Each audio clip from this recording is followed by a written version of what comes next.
নমস্কার। সকল ভক্ত বন্ধুদের সাদর আহ্বান জানাই দিব্যত্রয়ীর পদপ্রান্তে। দিব্যত্রয়ীর পদপ্রান্তে শ্রী রামকৃষ্ণ পাঠচক্রে আজকে আমরা শুনব কমলা মা, গৌরী মায়ের কথা, দুর্গা মায়ের কথা, এবং স্বাভাবিকভাবেই তার মধ্যে ঠাকুর মায়ের কথাও এসে পড়বে। তাদের কথা শুনব, তাদের ভাবধারা, তাদের সাধনা, তাদের মনের যে সূক্ষ্ম ভাব সেই সব কথাগুলি আমরা শুনব, এবং এর সঙ্গে এটাও শুনব যে তাদের মধ্যেও তারা একদিকে কত বড় কর্মে যুক্ত। এই যুগে বসে আমরা সে যুগের নারীদের যে সীমাবদ্ধতা ছিল সেটা অনেক সময় আমরা বুঝে উঠতে পারি না বা কল্পনাও করতে পারি না। তো সেখানে দাঁড়িয়ে গৌরী মায়ের তো অসাধারণ তেজস্বিতা, তার যে সাধনা সে কথা তো আছেই। সমস্ত প্রতিবন্ধকতাকে জয় করে, আবার তেমনি দুর্গা মা, তারও এক অভিনব জীবন। এই সমস্ত কথা শুনতে শুনতে এটাই মনে হয় যে সেই ভাবটুকু যেন আমরা আমাদের হৃদয়ে যথাসম্ভব গ্রহণ করতে পারি। ঠাকুর মা স্বামীজির শ্রীচরণে সাষ্টাঙ্গ প্রণাম নিবেদন করি, শ্রী গৌরী মায়ের চরণে সাষ্টাঙ্গ প্রণাম নিবেদন করি, দুর্গা মায়ের চরণে সাষ্টাঙ্গ প্রণাম নিবেদন করি, কমলা মায়ের চরণে সাষ্টাঙ্গ প্রণাম নিবেদন করি। স্মরণ করি শ্রী গুরুদেবকে, আর যার কাছে আমরা আজকের এই কথাগুলি শুনব, বন্দনাপুরী মা, বন্দনাপুরী মায়ের চরণেও সাষ্টাঙ্গ প্রণাম নিবেদন করি। ভক্ত বন্ধুরা সমবেত হয়ে গেছেন: টিঙ্কু, সীমা চ্যাটার্জি, সঙ্গীতা, বিপ্লব ঘোষ, আশিস কুমার সাহা, রুম্পা, সুভাষ মজুমদার মহাশয়, সুদীপ্তা। সকল ভক্ত বন্ধুদের শুভ সন্ধ্যা জানাই। মীনা সরকার, সঙ্গীতা, সকল ভক্ত বন্ধুদের শুভ সন্ধ্যা জানাই। আর আজকে আমরা এই যে কথাগুলি শুনব, এর মধ্যে দেখতে পাবো যে তাদের মতন বিরাট মাপের সাধিকা, তাদের মতো কর্মযোগিনী, ভাব সাধিকা, তপস্যাপুত জীবন যাদের, তাদের মধ্যেও কি এক অদ্ভুত ছেলে মানুষই ছিল। এই যে সমস্ত মানুষের ভিতরে একটা অনাবিল শিশু লুকিয়ে থাকে, সেই কথা দিয়ে আজকে আমরা শুরু করব। গৌরীমা আশ্রম বাড়িতেই ঘটনাটি ঘটছে। কমলা মার ওপর আশ্রম এবং গৌরীমার দায়িত্ব রেখে দুর্গা মা গেছেন শিলংয়ে শ্রী শ্রী মায়ের নাম প্রচারের জন্য। গৌরীমা অত কঠোরা সন্ন্যাসিনী হলেও ছিলেন বালিকা সুলভ, শিশু মনস্কা। বালিকাদের সঙ্গে মিশতে এবং খেলা করতে খুব ভালোবাসতেন। একদিন আশ্রম বাড়িতে কয়েকটি বালিকা তিনতলার বারান্দায় বসে পুতুল খেলছে। তাদের মধ্যে লেখিকা কন্যাও আছেন। লেখিকা কন্যা মানে বন্দনাপুরী দেবী, বন্দনা মা।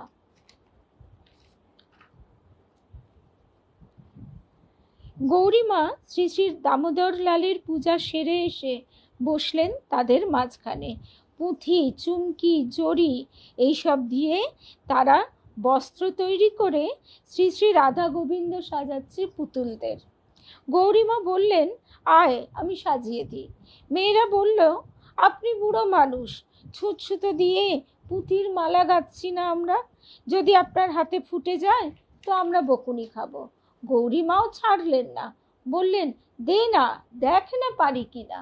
গৌরীমা অত সাধনা করেছেন, স্বয়ং পূর্ণ ব্রহ্ম নারায়ণ শ্রী শ্রী রামকৃষ্ণের চরণ, মানে কি বলবো, পালিতা কন্যাই বলা যায়। ঠাকুরের কন্যা, সেবিকা, সমস্ত কিছু। গৌরী মায়ের কথা বলতে গেলে বুকের ভেতরটা যেন উছলে ওঠে। আর শ্রী শ্রী মায়ের সখী, সঙ্গিনী, কন্যা, সব কিছু। সেই গৌরীমা বলছেন, দে না, দেখ না পারি কিনা। কন্যারাও ছাড়বার পাত্রী নয়। তারা বলছে, না, আপনার দেরি হবে, আমরা তাড়াতাড়ি করে তৈরি করে ফেলবো, আপনি বসে বসে দেখুন কেমন সাজ হয়। ওমা, গৌরীমার অভিমান হলো। ওই যে মায়ের কথাটা মনে পড়ছে একবার রুটি সেঁকা নিয়ে। মা বলছেন, রুটি সেঁকতে, রুটি বেলতে বেলতে বুড়ো হয়ে গেলুম, বলে আমার রুটি নাকি গোল হচ্ছে না, ফুলছে না। আর ব্রহ্মচারী সন্তান, তার এত ভালো রুটি হচ্ছে। রুটি সেঁকতে সেঁকতে মায়ের ভাইজি বলেছিলেন, পিসিমার রুটিগুলো ঠিকঠাক ফুলছে না। এই নিয়ে মার অভিমানের পালা। ঠিক সেই রকম গৌরীমারও অভিমান হলো, চুপ করে বসে রইলেন। কিন্তু তখন মেয়েদের আবার খারাপ লাগছে। তারা মালা গাঁথা বন্ধ করে বলছে, ঠাকুমা, ও ঠাকুমা, মনে হচ্ছে আপনার আমাদের কথায় অভিমান হয়েছে। এখন কিন্তু আপনি আমাদের পুতুলকে সাজিয়ে না দিলে আমরা আর খেলবো না, আমরাও অভিমান করব। ঠাকুমা চুপ করে বসা, মেয়েরাও তাই। ঠাকুমা চুপ করে বসা আর মেয়েরাও তাই। খানিকক্ষণ পর গৌরীমা একটা লাল চুমকি মাটি থেকে তুলে লেখিকা বালিকাটির কপালে টিপের মতো করে পরিয়ে দিয়েছেন। বালিকাটি পড়েছে, তবে চুমকির পেছনে আঠা ছিল না তো। খানিক পরেই ওটি পড়ে যায়। গায়ের চামড়ার যে ঘামে তেলে ওই প্রথমেই আটকে গেছে। বালিকাটি পড়েছে, তবে চুমকির পিছনে আঠা না থাকায় খানিক পরেই ওটি পড়ে যায়। বালিকাটি খেয়াল করেনি, কিন্তু গৌরীমা তক্ষুনি ওটি আবার তুলে বালিকাটিকে পরিয়ে দিয়ে বলেন, বুড়ো ঠাকুমার ওপর থেকে এখনো অভিমান যায়নি বুঝি, চুমকিটা ফেলে দিলে। একটা ছোট্ট ঘটনা আমরা শুনলাম। একটা গান আছে, সবারই জানা গানের কথাগুলো, খেলিছ এ বিশ্ব লয়ে বিরাট শিশু আনো মনে। তা এই যে শিশুর সঙ্গে যারা সঙ্গী বা সঙ্গিনী হয়ে যায়, তারাও কিন্তু সেই বিরাট শিশুটিরই যেন অংশ হয়ে যায়, সেই রকমই হয়ে যায়। একটা সামান্য পুতুল খেলা নিয়ে কত মান অভিমানের পালা এবং কতটা ঘনীভূত ভালোবাসা থাকলে এমনটি হয়। বালিকাটির তখন খেয়াল হয়েছে যে তার কপাল থেকে চুমকিটি পড়ে গেছে। সে তাড়াতাড়ি বলে উঠল, আমি দেখতে পাইনি ঠাকুমা চুমকিটি কখন পড়ে গেছে। গৌরীমা তাকে আবার সাজিয়ে দিলেন। এরপর বালিকাদের সঙ্গে ভাব হয়ে গেল। বালিকারা মালা গেঁথে দিল, গৌরীমা পুতুলদের সাজিয়ে দিলেন ওদের মনোমতো করেই। বেশ খানিকক্ষণ খেলা চলল। আসলে এই কথাগুলো শুনতে শুনতে মনে হয় যে এই বিশ্ব জগৎ, বিশ্ব সংসারটাই তো খেলা। আমরা এক এক সময় এক একভাবে খেলা করছি এবং আমরা নিজেরাও এক এক সময় এক একটি চরিত্র। সন্তানের কাছে মায়ের চরিত্রে, স্বামীর কাছে স্ত্রীর চরিত্রে, মা বাবার কাছে কন্যা, পাড়া প্রতিবেশিনী, তাদের কাছে আবার সেই রকম, বন্ধুর কাছে বন্ধু। আমাদেরকেও কত চরিত্রে এইভাবে খেলা করে যেতে হয়। আরেকদিন, সেদিন 4টি বালিকা লুডো খেলছে। সেদিনও শ্রী শ্রী রাধা দামোদর লালের পুজো সেরে এসে গৌরীমা ওদের মাঝখানে বসে পড়লেন। আমিও লুডো খেলবো। মেয়েরা মুখ চাওয়াচাই করছে, ঠাকুমার জুটি কে হবে। শুভ সন্ধ্যা। অনেক ভক্ত বন্ধুরা আমরা সমবেত হয়েছি, আলো, রীনাদি, অনিতা, জয়শ্রী, পাঞ্চালী, শুভ সন্ধ্যা। সেদিন 4টে বালিকার লুডো খেলছে। সেই দিনও শ্রী শ্রী রাধা দামোদর লালের পূজা সেরে এসে গৌরীমা ওদের মাঝখানে বসে পড়ে বলছেন, আমিও লুডো খেলবো। মেয়েরা মুখ চাওয়াচাই করছে, ঠাকুমার জুটি কে হবে। মেয়েরা হেরে যাবার ভয়ে কেউই ঠাকুমার জুটি হতে চাইছে না। লেখিকাও ছিল সে দলে। তখন সে বলে উঠল, ঠিক আছে, ঠাকুমাই 2 ঘর নিয়ে খেলবেন, আমি ঠাকুমার হয়ে গুটি চেলে দেব। নিতাদি আর ছায়াদি, নিতাদি আর ছায়াদি, নিতাদি হচ্ছে জামশেদপুরে এক ধনী ঘর, সম্ভ্রান্ত ঘরের কন্যা, আর বারাসাতের একজন ব্রাহ্মণ কন্যা ছায়াদি। এক জুটি হয়ে 2টি ঘর নিল। আর 2টি মেয়ে বসে গৌরীমার ঘুটি চালাতে লাগলো। খেলা বেশ জমে উঠেছে। এমন সময় নিতাদির দিক থেকে গৌরীমার একটি গুটি খাওয়ার দান পড়েছে। গুটিটা খাওয়া যাবে। নিতাদি যেই ওর গুটি দিয়ে গৌরীমার গুটিটিকে ঠোকা দিয়ে সরিয়ে দেবার চেষ্টা করেছে, গৌরীমা ভীষণ রেগে গিয়ে আঙুল দিয়ে ওর গুটি চেপে ধরেছেন। তারপর বলছেন, আস্পর্ধা, হ্যাঁ, আমার গুটি খাবে? তা হবে না। নিতাদিও ওর গুটি দিয়ে গৌরীমার গুটিকে হটিয়ে দেবার চেষ্টা করছেন। ওর গুটিকে ওই ঘরে বসাবে, আর গৌরীমাও আঙুল দিয়ে চেপে ধরে রেখেছেন ওর গুটিকে। তর্কাতর্কি শুরু হয়ে গেল। নিতাদি বলছে, খেলতে যখন বসেছেন তখন তো খেলার নিয়ম মানতেই হবে। খাবার দান পড়েছে, গুটি তো খেতেই হবে। ঠাকুমার গুটি আমি খাবই। ওদিকে ঠাকুমাও গুটি আঙুল দিয়ে চেপে ধরে রেখে বলছেন, আমি রাজার মেয়ে, আমার গুটি খাবে? এত বড় আস্পর্ধা নীতির? ও হবে না, পাশ দিয়ে চলে যাবে নীতির গুটি। রাজার মেয়ে মানে গৌরীমা রাজাধিরাজ শ্রীরামকৃষ্ণকেই উল্লেখ করতেন। নিতাদিও তার জিদ ছাড়বে না। সবাই চুপ করে বসে আছে। তখন ঠাকুমা বলে উঠলেন, বিদিকে ডাক। নিতাদিও তার জেদ ছাড়বে না। সবাই চুপচাপ বসে আছে। ঠাকুমা বলেছেন, বিদিকে ডাক। বিদি অর্থে বিদ্যুৎ। আশ্রমের দিদিমণি আমাদের বর্দি। পূর্বে বলা হয়েছে ওর পূর্বাশ্রমের নাম বিদ্যুৎ, আর গৌরীমা আদর করে বিদি, বিদু এইভাবে ডাকতেন।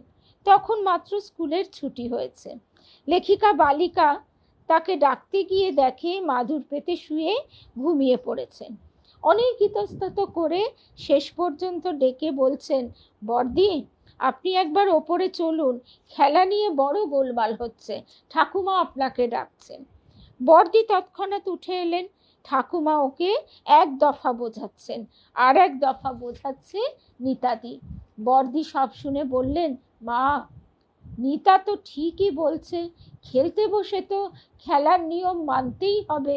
আপনার গুটি খাওয়ার দান যখন ওর হাতে পড়েছে, ও তো গুটি খাবেই। বর্দির এই বিধান শুনে গৌরীমা আরও রেগে গেলেন। বলে উঠলেন, যা তুই, ডাক কমলিকে। আবার ছুটল বালিকাটি কমলা মাকে ডাকতে। কমলা মা এসে বসে গৌরীমার জবানবন্দি এবং নিতাদিরও জবানবন্দি শান্ত মাথায় সব শুনলেন। তারপর নিতাদিকে বললেন, না, ঠাকুমার ঘুটির একটা আলাদা মান আছে, সেই জন্য তুমি তোমার ঘুটি নিয়ে ওই ঘরের পাশ দিয়ে চলে যাও, ওর ঘুটি তুমি ছোবে না। কমলা মার বিধানে গৌরীমা তো খুব খুশি। বলে উঠলেন, কমলি, বসে থাক, আমাকে জিতিয়ে দিয়ে তবে তুই উঠবি। কমলা মা বসে বসে ঠাকুমার পিঠের শির দ্বারা টেনে দিতে থাকলেন। এমন সময় নিতাদির একটা দানে ঘুটির চিকেতে দাঁড়াবার সময় হয়েছে। ওই চিকেতে গৌরীমার দুটি ঘুটি ছিল। গৌরীমা বললেন, নীতির ঘুটি আমার ঘুটির ওপর রাখতে পারবে না, একেবারে বাচ্চা মেয়েরা যেমন করে। কমলা মা খুব ধীরে বললেন, ওর তো ওই ঘরেই দান পড়েছে, ওর ঘুটি কোথায় রাখবে ঠাকুমা? গৌরীমা বললেন, কেন, পাশে রাখবে, আমার ঘুটির সঙ্গে ঠেকবে না। কমলা মা চোখের ইশারায় নিতাদিকে ইঙ্গিত করলেন, বৃদ্ধা মানুষকে উত্তেজিত করিসনি। ওর ঘুটির পাশেই নিতাদিকে ঘুটি রাখতে বললেন। নিতাদিও কথা শুনল। যাই হোক, শেষ পর্যন্ত ওই দিনের খেলায় গৌরীমার সব ঘুটি আগে ঘরে চলে গেল নিশ্চিন্ত। গৌরীমার জিত হওয়ায় নিতাদিকে বললেন, দেখলি তো, তোদের সব হার, আমার জিত। আমি রাজার মেয়ে কিনা, আমায় হারাবে কে? ওই যে আগেই বললাম, গৌরীমা নিজেকে সব সময় রাজার মেয়ে বলে পরিচয় দিতেন, আর খুব ভালোবাসতেন এটি বলতে। আর সে রাজা কেউ নয়, বিশ্বাধিপতি প্রভু শ্রীরামকৃষ্ণ, তার কন্যা তিনি। এটাই ছিল তার অহংকারের পরিচয়। খেলা শেষে বিজয়িনী গৌরীমা কমলা মাকে আদর করে বললেন, কমলি আমার পয়মন্ত, কমলি আশায় আমার জিত হলো। কমলা মা পরে আমাদের বললেন, তোমরা সব ছেলে মানুষ, ওর মতো মানুষের সঙ্গে খেলতে বসতে পেরেছ, এইটিই তো সৌভাগ্য। দুর্গামা কলকাতায় অনুপস্থিত, বুড়ো মানুষ, বেশি উত্তেজনায় যদি শরীর খারাপ হয় তাহলে মুশকিলে পড়তে হবে তো আমাকে। তোমরা কেউ মন খারাপ করো না, যাও ওকে সবাই প্রণাম করে এসো। ততক্ষণে গৌরীমা তিনতলার হলে মাটিতে পাতা নিজের বিছানায় চলে গেছেন। যারা সেদিন গৌরীমার সঙ্গে খেলতে বসেছিলেন তাদের মধ্যে 3 জন পরবর্তীকালে গৃহে গমন করে গার্হস্থ্য ধর্ম গ্রহণ করেন, কিন্তু অতি প্রাচীনা লেখিকা সন্ন্যাসিনী এখনো জীবিতা। এইসব ঘটনার স্মৃতির উদয়ে তার মনে হয় কবিগুরুর একটি সুপ্রচলিত গান, এই গানটার কথা আমিও আমাদের গুরুদেবের কথা, দেবীমার কথা বলতে গেলেই ঠিক একইভাবে মনে পড়ে। গানের কথাগুলো এই রকম: আমার খেলা যখন ছিল তোমার সনে, তখন কে তুমি তাকে জানতো, তখন ছিল না ভয়, ছিল না লাজ মনে, জীবন বহে যেত অশান্ত। তুমি ভোরের বেলা ডাক দিয়েছ কত, যেন আমার আপন সখার মতো। হেসে তোমার সাথে ফিরেছিলেম ছুটে, সেদিন কত না বন বনান্ত। ওগো সেদিন তুমি গাইতেছে সব গান, কোনো অর্থ তাহার কে জানতো, শুধু সঙ্গে তারি গাইতো আমার প্রাণ, সদা নাচত হৃদয় অশান্ত। হঠাৎ খেলার শেষে আজ কি দেখি ছবি, স্তব্ধ আকাশ, নীরব শশী রবি, তোমার চরণ পানে নয়ন করি নত, ভুবন দাঁড়িয়ে আছে একান্ত। এখনো মনে পড়ে একদিন কলেজ পালিয়ে গুরুদেবের বাড়িতে গেছি। যাওয়া মাত্র, মানে এই কথাটা কখনোই কারোর কাছে সেভাবে বলিনি, কিন্তু তার কৃপায় এই ছোট্ট ছোট্ট ঘটনাগুলি পুঙ্খানুপুঙ্খ স্মৃতির ভিতরে রয়ে গেছে। তো কলেজ পালিয়ে গেছি, যেতে ভয়ও থাকতো, কেননা আমাদের সময়ে যথেষ্ট চলাফেরায় বিধিনিষেধ ছিল। তারপর আমার বাবাও খুব রাগী প্রকৃতির ছিলেন, তো আমি একা একা এভাবে গেছি একজন বন্ধুকে নিয়ে। যদিও আমার বাবা মা আমি একই গুরুর আশ্রিত, তবুও প্রচণ্ড বকুনি খেতে হবে। ও মা, যাওয়া মাত্র গুরুদেব তার নাতির কি খেলনা কেনা হয়েছে সেই গল্প করতে লাগলেন। আমি চুপটি করে শুনতে শুনতে শুনতে মনে মনে ভাবলাম যে গুরুদেব কলেজ পালিয়ে এরম করে এলাম, কিন্তু আপনি নাতির খেলনার গল্প করছেন। আমি আশা করে গিয়েছিলাম কত না কত তত্ত্ব কথা শুনবো, কত না কত গভীর বাণী শুনবো, কিন্তু একেবারে ওই নাতি, ছোট্ট নাতি তখন, তার খেলনার গল্প। তো সেটা না, সরি একটু ভুল হলো, নাতি নয়, প্রথম নাতনি, কারণ নাতি তো হয়েছে তখন আমার বিয়ে হয়ে গেছে।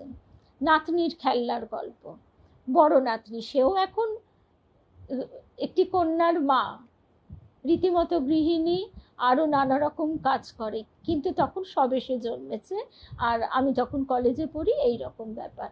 সেই মনে মনে যে ভাবছি, সেই মুহূর্তে গুরুদেব আমার দিকে অদ্ভুতভাবে তাকালেন, এবং সেই দৃষ্টিটা ওই মনের ভেতর অবধি পড়ে ফেলার দৃষ্টি। তো সেই এই যে ছোট ছোট সূক্ষ্ম তুলির আঁচড়গুলো, কেননা কোনো এক শিল্পী তো ছবি আঁকছেন, সেই তুলির আঁচড়গুলো মনে থেকে গেছে। তাই আজকে এই গানটা আমার কাছে বিশেষভাবে মনে পড়ে, যে তখন গুরুদেব কিছু বললে কত সময় কত সামান্য সামান্য কথা নিয়েও জিজ্ঞেস করেছি, কিন্তু তখন কি আর বুঝতাম? গৌরীমার অত্যন্ত কঠোর পরিশ্রমে দেহ ধীরে ধীরে দুর্বল হয়ে আসছে তখন। দুর্গা মা কমলা মায়ের তত্ত্বাবধানেই একবার পুজোর পর তাকে দেওঘরে পাঠালেন, শরীর যাতে কিছুটা সুস্থ হয় এই আশায়।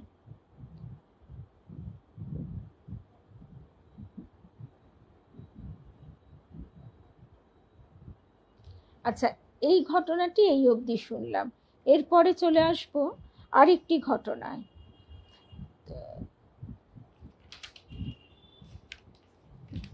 আচ্ছা, এইবার যে ঘটনাটিতে আমরা প্রবেশ করব, সেখানে আমরা দেখছি শুভ সন্ধ্যা চিনুদি, সেখানে আমরা দেখছি যে গৌরীমায়ের অসুস্থতার কথা তো আমরা এতক্ষণ শুনছিলামই, তখন তিনি তার প্রকট লীলা সমাপ্ত করেছেন। আসলে আজকে এই প্রথম অংশটি এই জন্যই বলতে ইচ্ছে হলো যে গতকাল আমরা মহুয়ার বাড়িতে খুব আনন্দ করেছি। কোনো যে বিশেষ উদ্দেশ্য ছিল তা কিন্তু নয়, অনেক দিন ধরেই ওর বাড়িতে যেতে বলে। এবারে একদিন হঠাৎ ঠিক হয়ে গেছিল, আমরা যে কজন ছিলাম সেখানে উপস্থিত সে কজনে মিলে মহুয়া বলছে আমরাও একটা টুক করে দিন ঠিক করলাম। দিনটা ঠিক করার পর ক্যালেন্ডারে দেখছি সেই দিনই আবার দশহরা। তা সবাই উৎসাহিত হয়ে উঠল, মহুয়ার বাড়ির সামনেই গঙ্গা, তাহলে ওই রকম শুভ দিন গঙ্গা দর্শন হবে। আর সেদিন মহুয়া খুব আপত্তি করছে, বলছে না একেবারে সেই আমাদের বাড়িতে ভাত ঢোকে না, আমিষ ঢোকে না, তোমরা এরকম দিনে। আমরা তখন সবাই মিলে বললাম দেখ যে খাবারগুলো খাওয়ালি সে তো অমৃত, অসাধারণ ঘুগনি, আলুর দম, লুচি ইত্যাদি, মিষ্টি, পনির, সে তো আছেই, শরবতটাই বা বাদ দিই কেন, সব কিছু। আর তার থেকেও বড় কথা দেখ খাওয়াটা তো আছেই, আর আমরা এখন সবাই অত আর খাওয়া নিয়ে মাথা ঘামাই না, যা হোক কিছু খেলেই হলো। এই যে সবাই একসঙ্গে গঙ্গা দর্শন করব, আর ঠিক অপর পারেই দক্ষিণেশ্বর মন্দির, আর একটু কোনাকুনি দেখা যাচ্ছে সারদা মঠ। আর দক্ষিণেশ্বরের মন্দিরে একটু আমরা কালকে বিকেলবেলা গেছি, সকালবেলায় তো কল্যাণীদি আর আমি বসে রইলাম, কেয়া আর রূপা গাঙ্গুলি, ওরা পৌঁছেই একদম দৌড়ে ওর ছেলের সঙ্গে গঙ্গা দর্শনে চলে গেল, ছবি তোলা, গঙ্গা পূজা দেওয়া, সমস্ত কিছু করে এলো। আর তারপর আমরা সন্ধ্যাবেলা যখন গেলাম তখন শেষ বিকেলের আলোটা নিভে আসছে, আর যত সন্ধে ঘনিয়ে আসছে তত নীল হয়ে উঠছে গঙ্গার রং।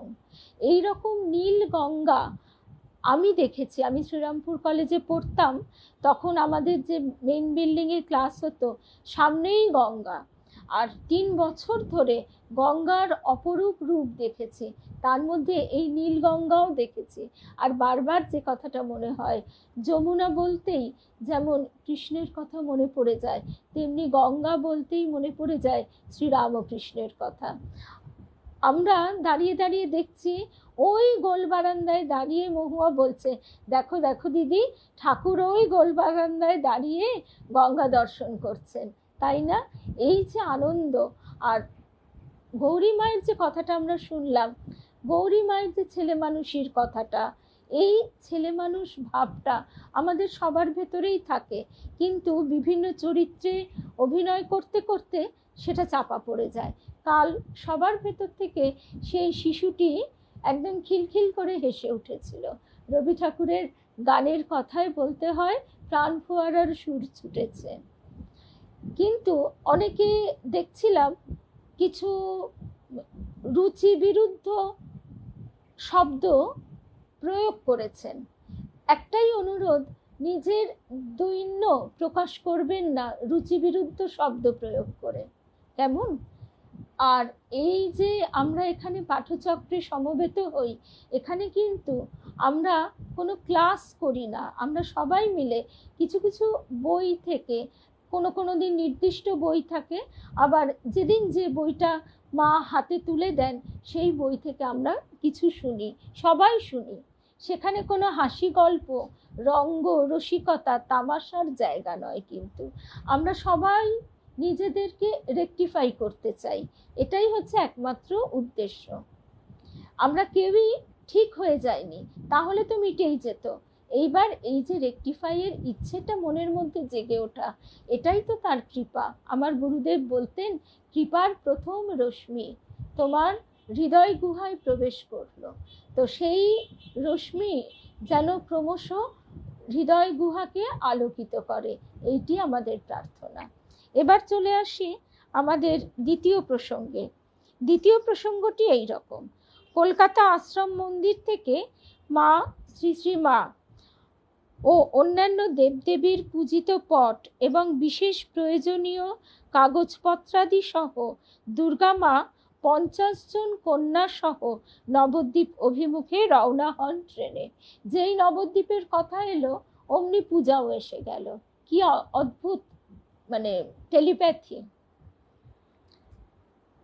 বহু পুস্তক এবং অন্যান্য আসবাবপত্রাদি প্রেরিত হয় কলকাতা থেকে নৌকা যোগে। 3 দিন পর নৌকাগুলি পৌঁছায় নবদ্বীপের গঙ্গার ঘাটে। আশ্রমের এই ভয়ঙ্কর দুর্যোগের সময় গৌরী মাতার মন্ত্রশিষ্য কলিন্স ইনস্টিটিউশনের দ্বিতীয় শিক্ষক স্বর্গত সুরেন্দ্রচন্দ্র নাথ ওই নৌকাগুলি নিয়ে নবদ্বীপে যান এবং গৌরী মায়ের অন্যতম শিষ্য স্বর্গত নৃপেন্দ্রনাথ চৌধুরী শ্রীহট্ট থেকে এসে, শ্রীহট্ট মানে এখন বাংলাদেশের সিলেট, নবদ্বীপের সেবায় নিযুক্ত করেন। রানীর চড়ার বাড়িতে তখন পাকা ঘর মাত্র 4খানি, কন্যা সংখ্যা 50 জন, তদুপরি সেবক সন্তান সব আছে। আমরা যখন নবদ্বীপে গিয়েছিলাম তখন মায়েদের কাছে এই রানীর চড়ার গল্প শুনেছিলাম। সেই চড়াটা এখন আর নেই, নদীগর্ভে বিলীন হয়েছে। দুর্গা মা তার ক্ষিপ্র বুদ্ধি বলে অবিলম্বে 24 হাত এবং 22 হাত মাপের 2খানি ঘর দরমার বেড়া ও খড়ের ছাউনি দিয়ে তৈরি করালেন। দুর্গা মার ডায়াবেটিস ছিল, আমরাও অনেকেই এই রোগে আক্রান্ত, কিন্তু কথাটা এই জন্যই বলবার যে সেই যুগে সেই সময় মায়ের যে অপরিসীম শক্তি, মনোবল এবং শরণাগতি, যে সব কিছুই তার স্বামী মহাপ্রভু জগন্নাথ দেবের কৃপাতেই চলছে, এই শুভ বুদ্ধি থেকে তিনি কিভাবে তার কার্য পরিচালনা করছেন। সন্তানদের জন্য 12 হাত মাপের অধিক 2খানি ঘরও প্রস্তুত হলো। কলকাতা শহর থেকে সম্পূর্ণভাবে বিচ্ছিন্ন হওয়ায় আশ্রমের অর্থ সাহায্য সংগ্রহ হবে কিভাবে, সেই চিন্তায় দুর্গা মা যখন অতিশয় চিন্তাগ্রস্ত, তখনই রায়বাহাদুর নগেন্দ্রনাথ রায়ের সরকারি কর্মের অবসরকাল উপস্থিত হলো। কলকাতার স্বীয় বাসভবন ত্যাগ করে তিনিও রানীর চড়ার নিজ বাড়িতে আত্মীয় পরিজন নিয়ে বসবাস আরম্ভ করেন। দুর্গা মার দুশ্চিন্তার অংশ তিনি গ্রহণ করে অতি মহাপ্রাণতার পরিচয়ে বলেন, আপনি ভাববেন না মা, আমার পেনশনের অর্থ দিয়ে মায়েদের শাক অন্ন যা হয় জুটে যাবে। আপনি মনে কষ্ট পেলে আমি আরো বেশি কষ্ট পাবো। দুর্দিনের সহায় স্বয়ং শ্রী শ্রী রাধা দামোদর লালই দুর্গা মার অর্থচিন্তা দূর করতে লাগলেন। জগন্নাথ যাদের স্বামী তাদের আর চিন্তা কি? হ্যাঁ, নিশ্চয়ই অনেক দুঃখ কষ্ট, অনেক স্ট্রাগলের মধ্যে দিয়ে তাদের পথ চলতে হয়েছে, কিন্তু তার মধ্যেও তাদের ভিতর থেকে যে অপূর্ব স্নেহ ধারা প্রকাশ আমরা দেখতে পাই আজও, তার কিন্তু তুলনা নেই। শ্রী শ্রী মা শারদা দুর্গা মাকে আশীর্বাদ করে বলতেন, মা তুমি বনে গেলেও রাজত্ব করবে, তোমার ভাগ্য লিখন এমনই রাজার মতন। আর শ্রী শ্রী মা তো স্বয়ং গৌরী মাকে বলেইছিলেন যে এই আশ্রমের সমস্ত দায়িত্ব আমার। নবদ্বীপের রানীর চড়ার বাড়ি তখন ছিল একদম অরক্ষিত, ছোট পাঁচিল, পিছনে কণ্টিকারি গাছের বন, আর শিয়ালের দল সুযোগ পেলেই বনের ভেতর থেকে বাড়ির মাঠে এসে বেড়াতো। উঠোনে মেয়েরা উনুন জেলে রুটি সেঁকতেন, খোলা আকাশের তলায় রান্না হতো। অর্ধেক সময় বানর আর না হলে গৌরীমার গরুরা এসে তা খেয়ে যেত। এতটুকু সময়ের জন্যে অসাবধান হলে সারা দিনের অনাহার, উপবাসী থাকতে হতো কন্যাদের। বৃষ্টি এলে মাটির উনুন ভিজে যেত। তার উপরেও মাঝে মাঝে দেখা যেত বিরাট বিরাট বিষধর সাপ। দুর্গা মা আতঙ্কিত হয়ে উঠতেন, কন্যাদের সবাইকে ডেকে নিজের কাছে বসিয়ে রাখতেন। বিপত্তারিণী মা শারদার নাম স্মরণ ছাড়া দ্বিতীয় পথ খোলা থাকতো না। কন্যারা জোরে জোরে দুর্গা নাম করতেন। গৌরী মা তাদের শিখিয়ে দিয়েছেন, দুর্গা নামে বিপদ কাটে, মা শারদা আছেন সর্বঘটে। মা শারদাই বিপত্তারিণী দুর্গারূপে বিপদ বিনাশ করবেন। পূর্ববঙ্গের সন্তান দুর্দান্ত সাহসী সুরেন্দা এই সময়ে যে কি ভীম বিক্রম দেখাতেন তা অবিশ্বাস্য। তার কতকগুলি মোটা লাঠি থাকতো টিনের চালায়, সেগুলি তোলা থাকতো, সেগুলি নিয়ে বেরিয়ে আসতেন, সঙ্গে ডাকতেন কয়েকটি সাহসী ভৃত্যকে। চতুর্দিক থেকে লাঠির আঘাত চলত সাপেদের শিরে অঙ্গে। ধস্তাধস্তি করতে করতে সাপেরা শেষ পর্যন্ত নিস্তেজ হয়ে পড়ত। তারপর লাঠির আগায় তুলে সকলে মিলে শোক যাত্রা করতেন গঙ্গাবক্ষে। এরকম ঘটনা প্রায়ই ঘটত।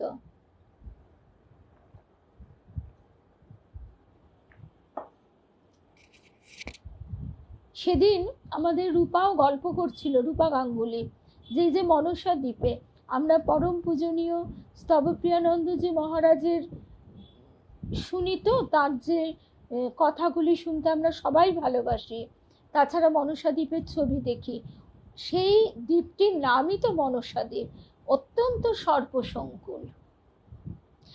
তাই আজকে এই জায়গাটা পড়তে পড়তে সেই কথাই মনে হচ্ছিল বারবার। এইরকম বিপদ গেছে সেই সময়। সেই দিনের কথা, জ্যৈষ্ঠী মাস চলছে, উত্তপ্ত রোদে বাইরে বেরোনো যায় না। আর আমরা জানি নবদ্বীপে, ওই কৃষ্ণনগর নবদ্বীপ প্রচণ্ড গরম, কর্কটক্রান্তি রেখাটা গেছে বলে। তবুও গঙ্গায় হাওয়া চলে সারাদিন। নবদ্বীপের বাড়িতে তখন আলো জ্বলে হারিকেনে আর কুপিতে, একটা বড় পাতকুয়া পানীয় ব্যাপারে আর রান্নাঘরের সামাল দেয়, আর বাকি সব কাজ গঙ্গায়। এমনই একটি দিনে সহসা আশ্রমের কাঁচা রাস্তার ওপারে প্রতিবেশীদের যেসব কুঠিয়া বাঁধা ছিল তারই একটিতে আগুন লেগে গেল, আর হাওয়াতে চোখের নিমেষে আগুন ছড়িয়ে পড়ল একটি চালা থেকে আরেকটি চালায়। সমস্ত চালাঘর নিমেষে ভস্মীভূত, অদৃশ্য হয়ে গেল। চতুর্দিকে অসহায় মানুষের আর্তনাদ ভরা কলরব, সব গেল, সব গেল। হঠাৎ কোথা থেকে একজন পুরুষ মানুষ এসে দুর্গা মাকে ডেকে বলে গেলেন, মেয়েদের বলো সব কম্বল ভিজিয়ে খড়ের চালার মাথায় দিক। বলেই মুহূর্তের মধ্যে লোকটি কোথায় অদৃশ্য হয়ে গেলেন। কোথাও তাকে আর খুঁজে পাওয়া গেল না। যাই হোক, তার আদেশ মতো কুয়ো থেকে জল তুলে কম্বল ভিজিয়ে খড়ের চালে দেওয়া হতে লাগলো। আগুন তখন নারকেল গাছের মাথা পর্যন্ত উঠে গিয়েছে। সে যে কি ভয়াবহ অগ্নিকাণ্ড, জীবনের চরম অভিজ্ঞতা সেটি। মা শারদা তার কৃপা হস্তের প্রসারণে রক্ষা করলেন খড়ের ছাউনির আশ্রমকে। আশ্রমে কিন্তু আগুন লাগলো না। তারপরে এলো বর্ষা। আসলে কালকে আমরা গঙ্গার ধার থেকে ঘুরে এসেছি, তো আজকে তাই মাকেই মনে মনে বলছিলাম, মা গো, এই এমন কিছু তুমি বলো না, কোন বইটা, আমার তো মনেও থাকে না কোথায় কি লেখা আছে, তুমি এমন একটা বই বলে দাও যেখানে আমরা বেশ একটু গঙ্গার বাতাস পাই।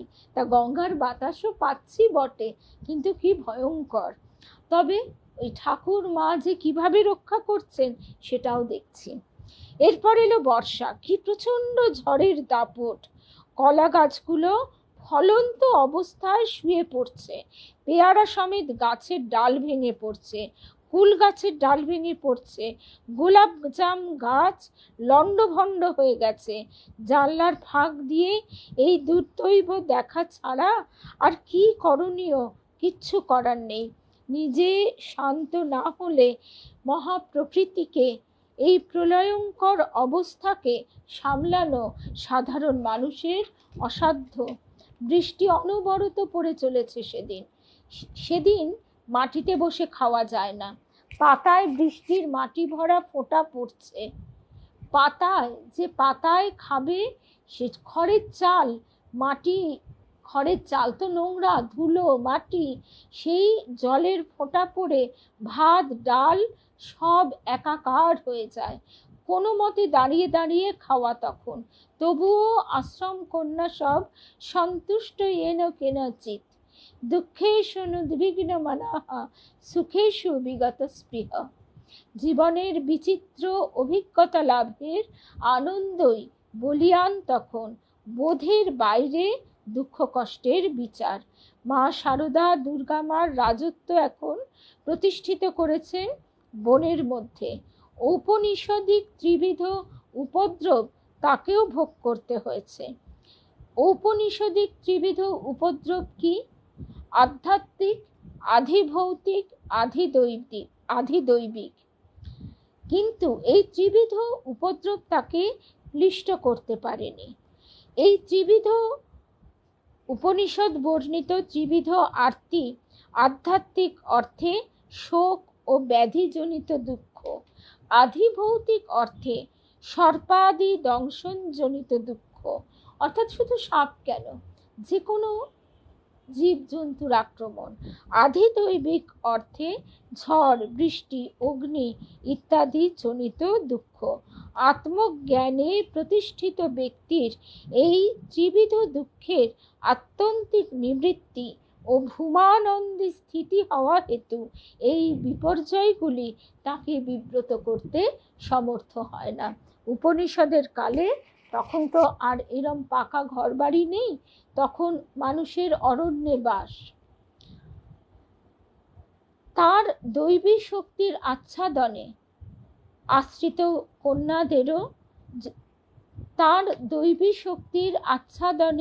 আশ্রিত কন্যাদেরও যতক্ষণ বিপদ স্থায়ী হয় ততক্ষণই তারা বলে চলেছে উচ্চৈস্বরে দুর্গা নাম। বিপদ উপশমিত হলে শ্রী শ্রী মা শারদাকে সাষ্টাঙ্গ প্রণাম।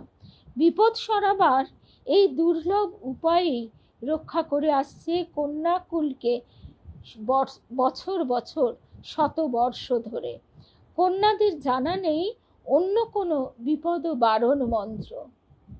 মেয়েদের বিপদ আরো বেশি, কিন্তু এই বিপদগুলো তো আছেই, উপরন্তু মেয়েদের বিপদ আরো বেশি।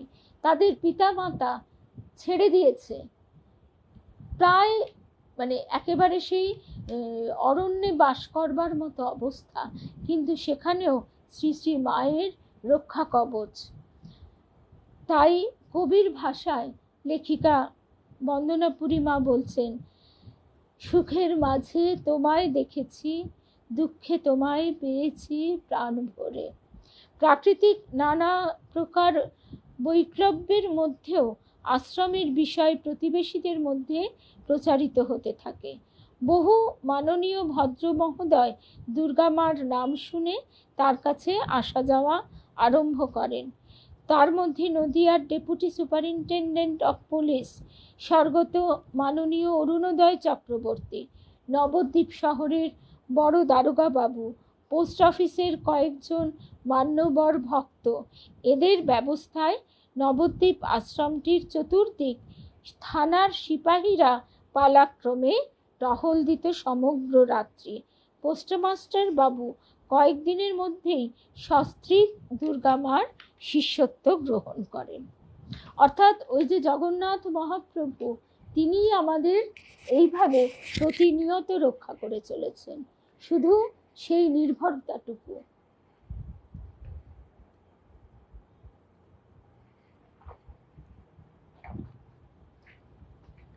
আচ্ছা, এইবার আমরা চলে এসেছি একদম শেষ পর্যায়ে।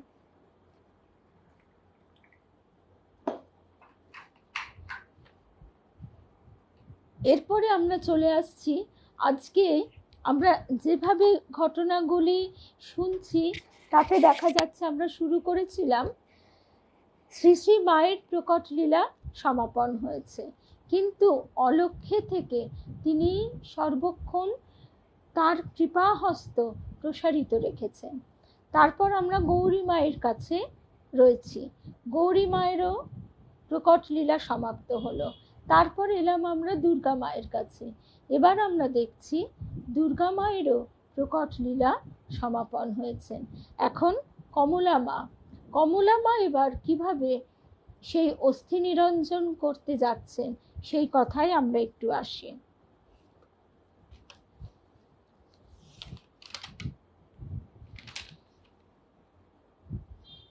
মহৎকে মহত্তম শক্তি আবরণ দিয়ে রক্ষা করে।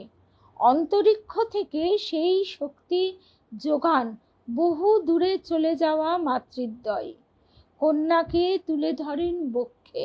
অর্থাৎ তারা স্থূল চক্ষে অনেক দূরে চলে গেছেন, কিন্তু বুকে ধরে রেখেছেন। অলক্ষ্য পদসঞ্চারে করণীয় কর্তব্যে নিয়োজিত করেন তারাই। 1 মাস পর ব্যাংকের কাগজপত্র সই থেকে শুরু করে আশ্রমের সব কাজের সূচনা হতে শুরু হলো।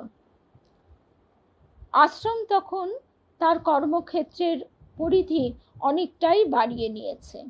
কমলা মাকে দুর্গা মা বলতেন কুটিচক। কুটিচক কথার অর্থ হলো যিনি কোথাও বেরোতে চান না, কোথাও ঘুরে ঘুরে তীর্থে তীর্থে বেড়াতে চান না। আর এই কথাটা কথামৃতেও আছে। আর বহুদা অর্থাৎ যে কিনা বহু বহু তীর্থে তীর্থে ঘুরে ঘুরে বেড়ায়, অর্থাৎ তার সেই তীর্থ ভ্রমণেই আনন্দ। কিন্তু শ্রী শ্রী মা শারদা দুর্গা মাকে বলতেন প্রচার করো মা, প্রচার করো, জনে জনে নাম বিলিয়ে দাও। এই মাতৃনাম প্রচার তো কেবল আশ্রম অভ্যন্তরে করলেই চলবে না, বাইরে বার হতে হবে। কমলামার মনোভাব দুর্গা মা জানতেন বলেই তার জীবদ্দশাতেই কন্যার কাছ থেকে প্রতিশ্রুতি করিয়ে নিয়েছিলেন, বল তুই দিল্লি যাবি, এলাহাবাদ যাবি, পুরী যাবি, নবদ্বীপ গিরিডি যাবি, আশ্রমের দরকার যেখানে সেখানেই যেতে হবে, আমায় কথা দে। কন্যা মাতৃ আদেশ শিরোধার্য করে নিয়েছিলেন। কার্তিক মাসে দুর্গা মার মহাপ্রয়াণ হয়। সন্তানদের ব্যবস্থাপনায় মাঘ মাসের প্রথমে তার পুতাস্থি সমুদ্রে নিরঞ্জনের কারণে এবং প্রভু জগন্নাথকে প্রণাম নিবেদনের উদ্দেশ্যে পুরীধামে গমন করলেন কমলা মা, সেই প্রথম। কারণ দুর্গা মা চলে যাবার পর কমলা মাই হয়েছে কান্ডারি, আশ্রমের কান্ডারি। নবনির্মিত বাগেরিয়া ধর্মশালায় থাকার ব্যবস্থা হয়। ট্রেনে যেতেই কেবলই মনে পড়ছে দুর্গা মাকে। দুর্গা মা যখন পুরীধামে যেতেন তখন কটক স্টেশন ছাড়ার পরই, দুর্গা মা যখন পুরীধামে যেতেন তখন কটক স্টেশন ছাড়ার পর থেকেই কন্যাদের বলতেন আমায় ভালো করে সাজিয়ে দে।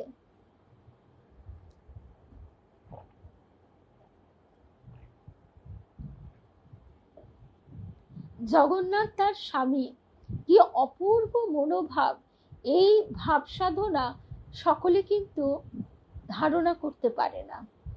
দুর্গা মা বলতেন কন্যাদের আমায় ভালো করে সাজিয়ে দে, অনেক দিন পর প্রভুর সঙ্গে দেখা হবে। কন্যারা মায়ের জন্য পট্ট বস্ত্র, চন্দন, কুমকুম সঙ্গে নিয়ে যেতেন।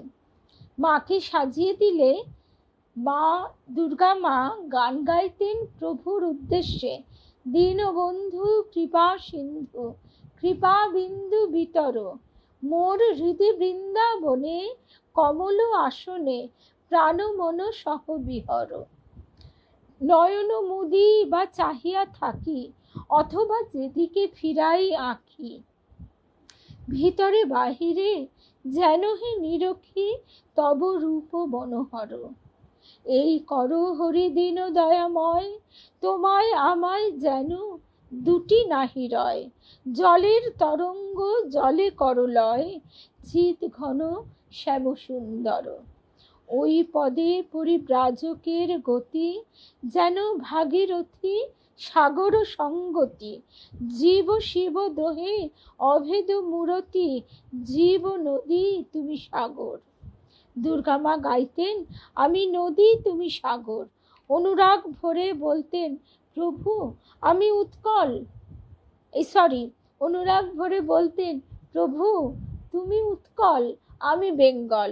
তখন বেঙ্গল নামটাই প্রচলিত ছিল। প্রভু তুমি উৎকল, আমি বেঙ্গল, আমার কাছে তুমি থাকতে পারবে তো, নেবে তো আমার পুজো? প্রভু জগন্নাথ দেব পরম আদরে স্বীকার করে নিয়েছিলেন সব আবেদন নিবেদন। সেই প্রত্যক্ষ সাক্ষী রূপেই তিনি দুর্গা মার কৈশোর বয়সেই এসেছেন দারুমূর্তি রূপে। এবং বিয়ের পর যখন জিজ্ঞাসা করা হয়েছিল, তখন বালিকা, 5 বছরের বালিকা দুর্গা মা বলেছিলেন, হ্যাঁ, একদম প্রভুর নরম তুলতুলে ভুঁড়ির কাছে আমাকে ঠেসে ধরেছিল। তাহলে তখন ওইটুকু শিশু, সে তো বানিয়ে বলতে পারে না। আশ্রম মন্দিরে হয়েছেন প্রতিষ্ঠিত এবং অদ্যাবধি নিত্য পূজা সেবা গ্রহণ করে চলেছেন। একবার পুরীধামের নবকলেবর হয়ে গেলে পর অবশিষ্ট দারুতেই ওই মূর্তি নির্মাণ হয়েছিল এবং দুর্গা মাকে স্বপ্নাদেশ দিয়ে তিনি আসেন বেঙ্গলে। এই যে স্নানযাত্রার দিন, সামনেই স্নানযাত্রার দিন শারদেশ্বরী আশ্রমে সেই জগন্নাথকে স্নান করানো যায়। গত বছর আমরা জানতে পেরেছিলাম, স্বয়ং সুচরিতা মা কৃপা করে আমাদের ডেকে নিয়েছিলেন। সুতাপার বাড়িতে মা এসেছিলেন আর ফোন করেছিলেন, আমাকেও ফোন করেছিলেন। আমি সেই সময় ফোনটা নাই ধরতে পারতাম, সকালবেলা তখন রান্না করছিলাম, কিন্তু ফোনটা সেই মুহূর্তে ধরতেও পারিনি। কিন্তু তিনি যদি কৃপা করেন, ফোনটা ধরতেই হবে। আমি একটু পরেই রিং ব্যাক করেছি। এবার সুতাপা নয়, ফোনে কথা বলছেন সুচরিতা মা, মাই আমাদের ডাকলেন। আমরা গত বছর গিয়েছিলাম, আবার অপেক্ষায় আছি। আর সকল ভক্ত বন্ধুদের বলবো যে তার কৃপা প্রার্থনা, তিনি কৃপা করে টেনে নেন যাতে তারা সবাই আমরা যেতে পারি। আচ্ছা, তারপরে যে ঘটনাটি, ট্রেনের জানলার ধারে বসে একটির পর একটি গান করে যেতেন দুর্গা মা। প্রেমানন্দে রাখো পূর্ণ আমার দিবস রাত। আবার স্তোত্র পাঠ করতেন, না বৈ আছে রাজ্যং না চ কনক মাণিক্য বৈভবং না ইয়াচে অহং রম্যাং সকল জন কাম্যাং বরবধূম সদা কালে কালে প্রথম পতিনা গীত চরিত জগন্নাথ স্বামী নয়ন পথগামী ভবতু মে। চোখের জলের ধারায় কাপড় ভিজে যেত। চোখের জলের ধারা যেন অবিরাম পুষ্পাঞ্জলির অর্ঘ্যরূপে নিবেদিত হয়ে চলত শ্রীপ্রভুর শ্রীচরণে। পুরী স্টেশন আসা পর্যন্ত এই আন্তর্নিবেদনের পালার বিরাম থাকতো না। স্টেশনে এসে পৌঁছলে নামানো হতো মালপত্র। মায়ের পাণ্ডারা উপস্থিত থাকতেন দলবল নিয়ে। তখনকার দিনের ব্যবস্থা ছিল ঘোড়ার গাড়ি।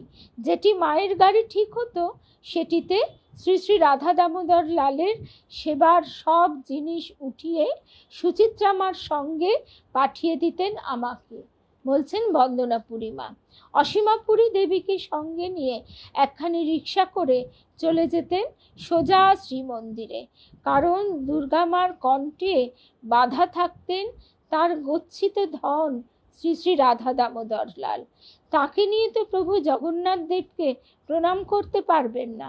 এটি বিধি নিয়ম না হওয়ায় প্রণামের সময় সঙ্গের অসীমা মাতার কণ্ঠে নারায়ণকে বেঁধে দিয়ে তারপর রত্নবেদিতে মস্তক স্পর্শ করাতে পারতেন। সেই রত্নবেদিতে মস্তক স্পর্শ এখন তো আর করা যায় না।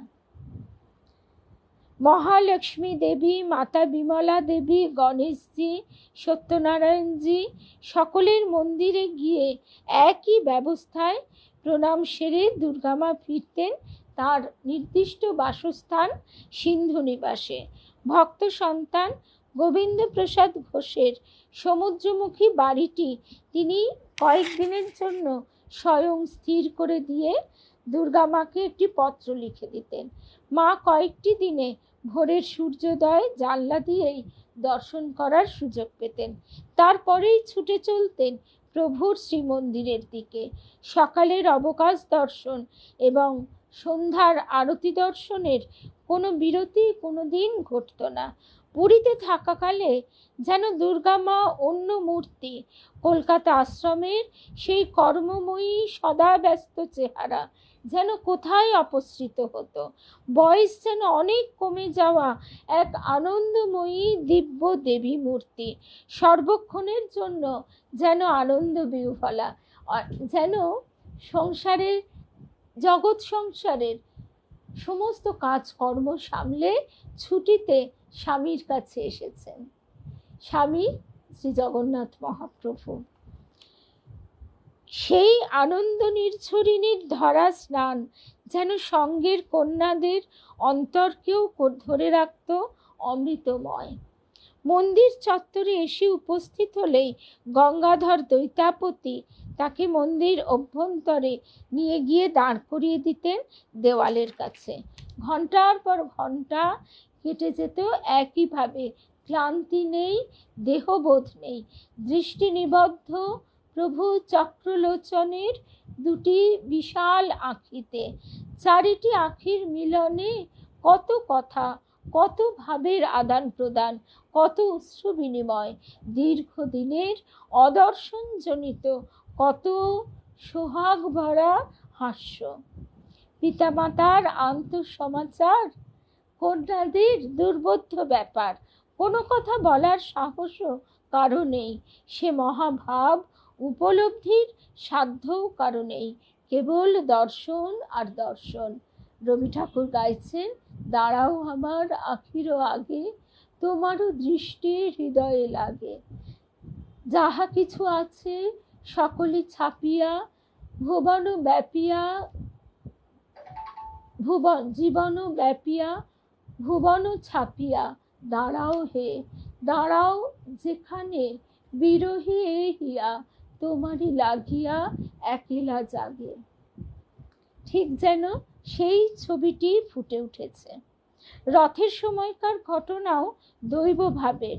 গঙ্গাধর দৈতাপতি দুর্গা মাকে রথে তুলতেন সিঁড়ি দিয়ে খুব সাবধানে, তারপর মাকে দাঁড় করাতেন প্রভুর বাম হাতের তলায়, যেন একেবারে মাপে মাপ। জগন্নাথ দেবের বাম দিকে মাকে রেখে প্রভুর গলার মালা আর অঙ্গের চন্দন হাতে দিয়ে কন্যাদের বলতেন, সাজিয়ে দাও, সাজিয়ে দাও মায়েরা, প্রভুর সঙ্গে মিলন এখন, মাকে ভালো করে সাজিয়ে দাও। কন্যারা তক্ষুনি মাকে মাল্য চন্দনে সজ্জিতা করলে দৈতাপতির আনন্দের শেষ থাকতো না। ঘুরে ঘুরে প্রদক্ষিণ করতেন, জয় জগন্নাথ, জয় জগন্নাথ, জয় মা, জয় মা। আজকে আমরা এই অবধি শুনলাম। গতকালের সেই গঙ্গার সুবাতাস আজকেও হৃদয় প্লাবিত করে রেখেছে, আর তারই সঙ্গে এমন মধুর ভাব সাধনা, এরকম গভীর শরণাগতি, এরকম দৃঢ় বিশ্বাস, এই সবের যে ছোট্ট ছোট্ট কাহিনীগুলি শুনলাম, নিশ্চয়ই সকলের ভালো লাগলো। জয় রামকৃষ্ণ, জয় রামকৃষ্ণ।